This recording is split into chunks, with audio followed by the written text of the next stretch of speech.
जी, क्या नाम है सर आपका? सतीश कुमार। ये कौन सा एरिया पड़ जाता है सर? ये ए ब्लॉक वार्ड नंबर 29।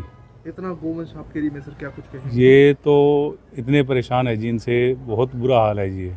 इतनी स्मेल होती है यहाँ पे, चला ही नहीं जाता।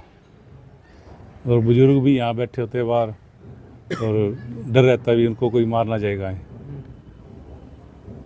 इसका समस्या का समाधान कराओ।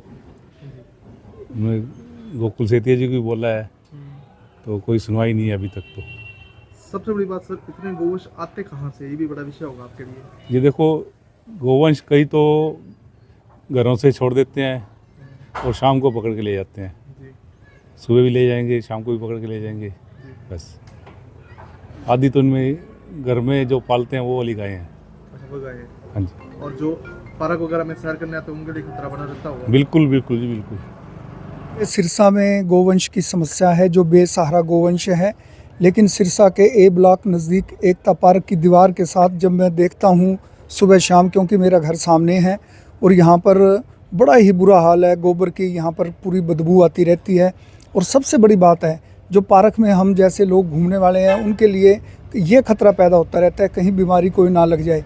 और दूसरी बात सबसे बड़ी ये है कि यहाँ बुज़ुर्ग हैं, वो बुज़ुर्ग घूमते हैं या यहाँ से निकलते हैं सड़क पर, उनसे टकराने के बाद में उनकी स्थिति और भी भयावह हो सकती है। आप अंदाज़ा लगा सकते हैं, किसी का कोई चूल्हा टूट गया, किसी का कुल्ला टूट गया, ऐसी समस्याएं काफ़ी हैं।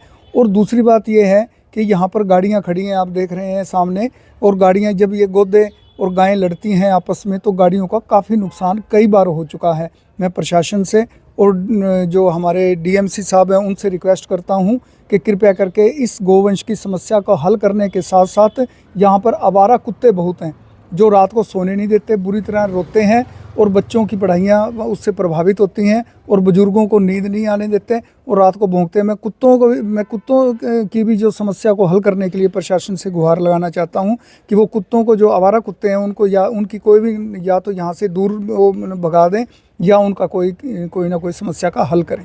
सर, डीएमसी साहब कह रहे हैं कि हम रोजाना अभियान चलाते हैं, 20-25 पशु पकड़ते हैं तो गोवंश। यहाँ पर जब से कोई भी नहीं आया, यहाँ पर कोई भी नहीं आया, एक भी गऊ नहीं लेगी।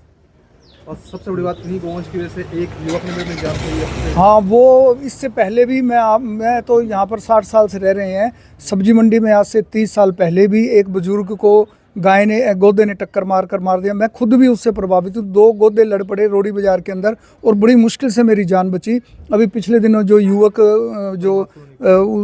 जो हुए हैं परमार्थ कॉलोनी से, जिनका निधन हुआ है, वो भी बड़ा दुखद तो है ही, लेकिन निंदनीय है कि हम 21वीं सदी में जी रहे हैं लेकिन हमारे पास इस प्रकार की सुविधाएं नहीं है कि जिससे हम अपनी जान बचा सकें इस बेसहारा पशुओं का। इन बेसहारा पशुओं के लिए जितनी गौशालाएं हैं, मैं गौशाला वाले भाइयों से भी अनुरोध करूंगा कि कृपया वो भी समाज सेवी बनकर अपनी इस समस्या को हल करने में प्रशासन का सहयोग करें और सभी लोगों का सहयोग करें।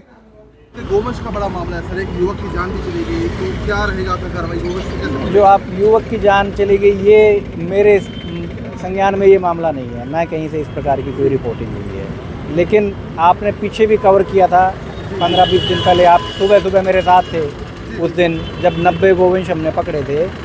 हमने इसका कॉन्ट्रैक्ट दे रखा है और डेली की डेली, यदि आप पिछले 4-5 दिन की बात करें, डेली 20 से 25 गोवंश पकड़ा जाता है। और जैसे रामनगरिया में 200-250 पशु हमारे वहाँ पे गए हैं।